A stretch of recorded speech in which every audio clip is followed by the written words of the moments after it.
मैं जब भी चाय बनाती हूँ ना तो खुशबू पड़ोसियों के घर तक जाती है और उनके फ्रिज के अंदर का दूध बोलता है मुझे भी चाय बना दो ना। इतनी टेस्टी चाय बनाती हूँ मैं। मेरी चाय के चर्चे बहुत हैं।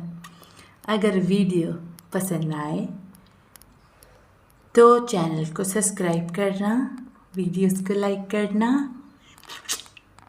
करना ज़रूर, भूलना नहीं।